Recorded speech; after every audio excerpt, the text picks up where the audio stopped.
3.5 سال کے بعد یزید ایک ایسی موت مرا، اتنی گندی موت مرا کہ اس کو ایک ایسی بیماری لگ گئی کہ وہ پانی پیتا تھا تب بھی تڑپتا تھا، نہیں پیتا تھا تب بھی تڑپتا تھا، جسم سے عجیب عجیب قسم کی بدبو آنے لگی۔ اس کا بیٹا جب اس کے آخری وقت میں بیٹے کو اس نے بلایا کہ بیٹا ایسا کرو کہ میرے بعد میری سلطنت کو تم نے سنبھالنا ہے، وہ بیٹا چیخ مار کر کہتا ہے کہ ایسی منوس سلطنت پر میں لعنت بھیجتا ہوں کہ نواسائے رسول کو شہید کر کے تم نے جو سلطنت حاصل کی ہے میں اس سلطنت پر نہیں بیٹھنا چاہتا۔ اب اپنے بیٹے کی جب اس نے باتیں سنی کہ میں اسے تخت آفر کر رہا ہوں اور یہ ٹھکرا رہا ہے اس تخت کو کہ یہ تخت تو امام حسین اور ان کے خاندان کو شہید کر کے تم نے حاصل کیا، میں ایسی حکومت پر نہیں بیٹھنا چاہتا، اس کا صدمہ اور بڑھ گیا اور اسی طرح تڑپ تڑپ کر اس نے جان دی۔ اس کی باڈی سے اتنی بدبو نکلتی تھی کہ کوئی قریب جانے کے لیے تیار نہیں تھا، بمشکل اس کو دفن کیا گیا۔ کہاں گیا اس کا جور، کہاں گیا اقتدار؟ 3.5 سال کے اندر وہ مارا گیا۔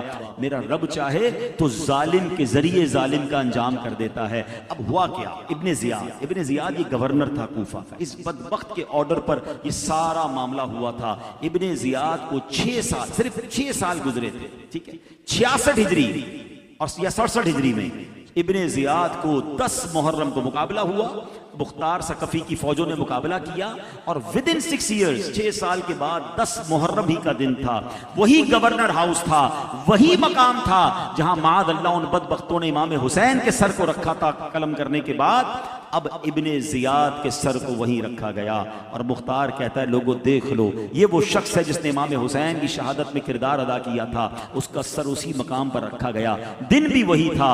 استغفر اللہ۔ پھر ایک واقعہ یہ ہوا کہ ایک شور مچ گیا، آ گیا اور لوگوں نے دیکھا کہ ایک سانپ آیا ابن زیاد کے اس کٹے ہوئے سر کے اندر، کبھی ناک میں داخل ہوتا ہے کبھی منہ میں داخل ہوتا ہے۔ اللہ اکبر۔ اس ذلالت کے ساتھ یہ سارے کے سارے مارے گئے۔ مختار ثقفی نے پھر یہ آرڈر دیا کہ جتنے وہ لوگ ملے جنہوں نے کربلا میں امام حسین کی شہادت میں کردار ادا کیا تھا انہیں پکڑ کر مارا جائے۔ اب جناب ان کو سب کو سر قلم کیے گئے اور بڑی ان کو جناب عبرتناک سزائیں ملی۔ جس حکومت کے لیے سب کچھ کیا گیا تھا انہیں کچھ بھی نہیں ملا اور سب کے سب ذلت کے ساتھ مارے گئے۔ تو پتہ یہ چلا کہ لالچ کا انجام، ظلم کا انجام وہ جناب بڑا خطرناک ہے۔ وہ شاعر لکھتے ہیں نا، وہ تخت ہے کس قبر میں، وہ تاج کہاں ہے؟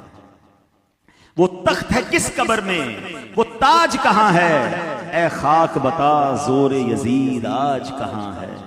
نہ ہی شمر کا وہ ستم رہا، نہ یزید کی وہ جفا رہی، نہ ہی شمر کا وہ ستم رہا، نہ یزید کی وہ جفا رہی، جو رہا تو نام حسین کا، جسے زندہ رکھتی ہے کربلا۔